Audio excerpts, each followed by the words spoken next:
स्वागतम। आज आमे गोटे बहुत मजादार आ चिंता करिबा भली प्रसंग को जिबा। प्रोफेसर गोलोक बिहारी धड़ंकर गोटे प्रबंध अछि स्वाधीन देश रे शिक्षा चिंता। तांकर बही विचार आलोचनारू निया जाइछि। तो आमे देखिबा स्वाधीनता परे परे आम देश रे शिक्षार अवस्था केमिति थिला आ लेखक से विषय कौन भाबुथिले। अच्छा, लेखक आरंभरू गोटे बड़ माने आश्चर्य लागिला भली अनुभूति कहिसंती। स्वाधीनता परे जेतेबेले देश गढ़ा चली थाए गोटे जिला परिषद मीटिंग रे सेटा तो तल स्तर रे योजना पाई मुख्य जगह से देखिले कौन ना कृषि विषयटा आलोचना रे सबुठु आगरे और शिक्षा कथा सबुठु पछरे। एटा खाली गोटे कार्यसूची कथा नुहे बोधे, एटा मनोभाव देखाउछि नुहे कि? एकदम निश्चित भावरे एटा गोटा बड़ कथा।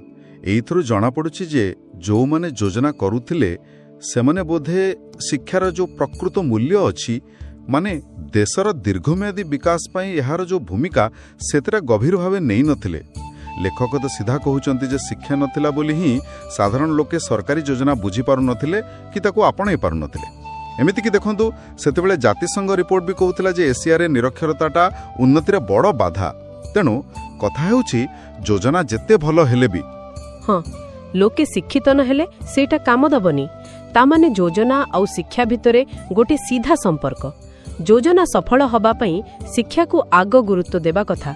अच्छा, शिक्षा को एमिति पछरे रखिबार आउ गोटे प्रभाव कौन विशेषज्ञ मानक ऊपर पडुथला, सेमानंकु केमिति देखा जाउथला, लेखक से कथा भी कहिसंती बुद्धि। हां हां सेटा गोटे महत्वपूर्ण कथा से उठैछंती। लेखक से समयर किछि जणाशुणा मैगजीन जेमिते इलस्ट्रेटेड वीकली, संडे स्टैंडर्ड ए सबरो उदाहरण दैछंती। सेथिरे सेतमरे लेखा बाहरुथिला जे भारत रे विशेषज्ञ मानकु माने जो माने जानिछंती सेमानकु ठीक सम्मान मिलुनी कि सुजोग मिलुनी।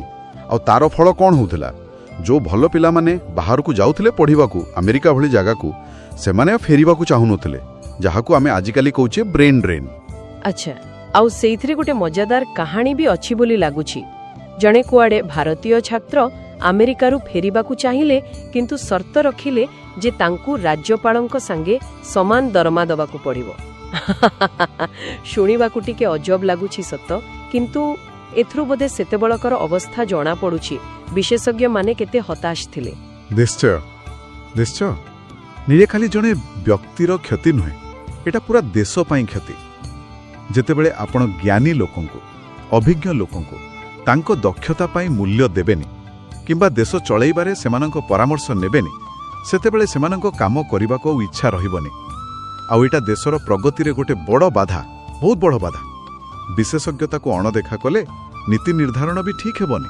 तेबे दीटा जिनिस हला शिक्षा को कम गुरुत्व आ विशेषज्ञ को असम्मान। एहार प्रभाव शिक्षार मान उपरे केमती पडुथिला? कारण लेखक तो कहउचंती स्कूल कॉलेज संख्या बढ़ुथिला किंतु क्वालिटी मान सेटा कमी जाउथिला। हां सेटा ही चिंतार मूल कथा जहा लेखक देखैछंती। से लक्ष्य करिछंती जे शिक्षा व्यापुची सत, स्कूल कॉलेज बढ़ुची किंतु गुण कमुची, परीक्षा रे कॉपी करिबा बढ़ी जाउची, पिला माने आ मूल बही पढु नाहंती, खाली नोट बही उपरे निर्भर करूछंती।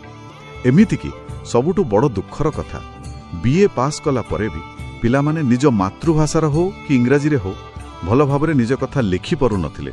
बाप रे, बीए पास पिलांकर ए अवस्था एथरु तो लागुची खाली परीक्षा रे पास करी डिग्रीटे पाइबाटा ही मुख्य होई जाइथिला। प्रकृत रे किछि शिखिबाटा सेटा गौण हे गला। ठीक सेया।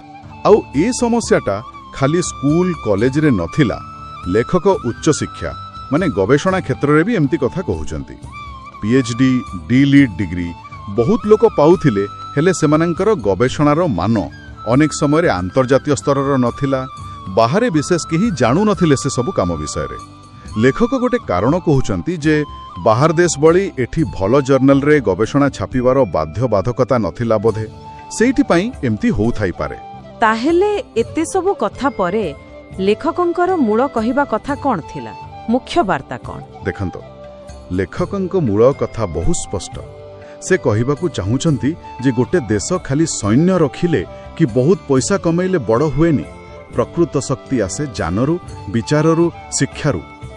जदि देश को आगकू नेबार अछि, सुरक्षित रखिबार अछि, ତେବେ ଶିକ୍ଷାକୁ ଯୋଜନାରେ ଶେଷରେ ନୁହେଁ ସବୁ ଆଗରେ ରଖିବାକୁ ପଡ଼ିବ, ଶୀର୍ଷରେ।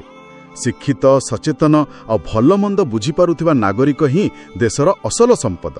ବାଃ, ଗୋଲକ ବିହାରୀ ଧଳଙ୍କ ଏ ଚିନ୍ତାଗୁଡ଼ିକ ସତରେ କେତେ ବର୍ଷ ତଳରେ ହେଲେ ବି ଆଜି ବି ଲାଗୁଛି ଯେମିତି କାଲି କୁହା ହେଇଛି।